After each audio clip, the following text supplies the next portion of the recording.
Hello everyone, welcome to my YouTube channel Bangla update. বন্ধুরা, কথা ধারাবাহিকে আজকে আপনারা দেখবেন প্রত্যয় অগ্নিকে জিজ্ঞাসা করে যে জুনিকে আমরা নিয়ে যাচ্ছি ঠিক আছে, কিন্তু তখন অগ্নি বলে এই সিচুয়েশনে ওকে এখান থেকে নিয়ে যেতে হবে, আর কেউ কিছু বললে আমি সামলে নেব। এদিকে কথা তার ঘরের চাবিটা মানে পুরো বাড়ির চাবিটা অগ্নিকে দিলে অগ্নি মনে মনে বলে গোবরদেবী আমাকে এতটা বিশ্বাস করে। এদিকে কথাও মনে মনে এটাই বলে যে আমি আপনাকে অনেকটা বিশ্বাস করি পাচক মশাই, তাই বাড়ির চাবিটা দিলাম আপনাকে। এদিকে জুনি আর কথা মিলে তাদের মামার সঙ্গে যে স্মৃতিগুলো আছে সেগুলো মনে করতে থাকে, আর বাড়ি ছাড়ার আগে তারা কান্না করতে থাকে।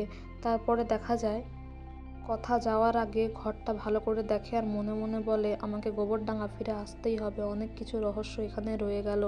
মামা কাকে কি জানাবার জন্য তাড়াহুড়ো করে বেরিয়ে গেছিলো আমাকে জানতেই হবে, আমাকে আবার আসতে হবে। এদিকে গুহবাড়িতে দেখা যায় সবাই মিলে বাড়িতে প্রিয়ার পাত্র দেখার জন্য আলোচনা করতে থাকে, মানে নর্থ বেঙ্গলে যাওয়ার কথা বলতে থাকে। ঠিক সেই সময় অগ্নি আসে কথাকে নিয়ে, তারপর সে জুনিকেও ঘরে নিয়ে আসে এবং জুনিকে দেখে সবাই খুশি হলেও মানে কথার যে মেজো কাকিমা আর তার হাজব্যান্ড তারা দুজন মিলে খুব অবাক হয়ে যায় এবং চিত্রাগুহ এটাই বলতে থাকে যে এই জুনিটাকে আমি যতবার বাড়ি থেকে তাড়ানোর চেষ্টা করি ততবার আসে, এদেরকে আমি বাড়ি থেকে বের করতেই পারছি না। এদিকে জুনি কথাকে বলে এই শহরে তো অনেক হস্টেল পাওয়া যায়, আমার এখানে থাকাটা ঠিক হবে না, আমি হস্টেলেই থাকবো। তারপর এদিকে প্রিয়ার পাত্র দেখার জন্য নর্থ বেঙ্গলে যাওয়ার কথা উঠলে প্রথমে প্রিয়া রাজি হয় না, সে বিভিন্ন রকমের কথা বলতে থাকে যে সে বিয়েটা করতে চায় না।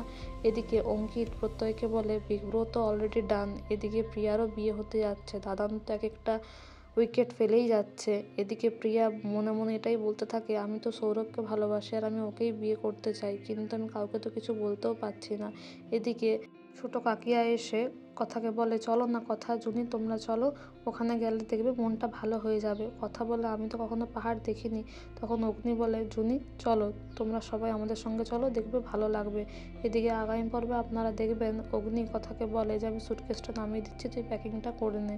আর কথাকে বলে আমি তোকে প্রমিস করছি পাহাড়ে গিয়ে দেখবি তোর মনটা নিশ্চয়ই ভালো হয়ে যাবে, আর আমি যা প্রমিস করি আমি তা রাখি। তো বন্ধুরা, এই ছিল আজকের আপডেট। এই ধরনের আরও আপডেট জানতে আমাদের সঙ্গে যুক্ত থাকুন। Thank you everyone for your valuable time. Thank you for watching the video.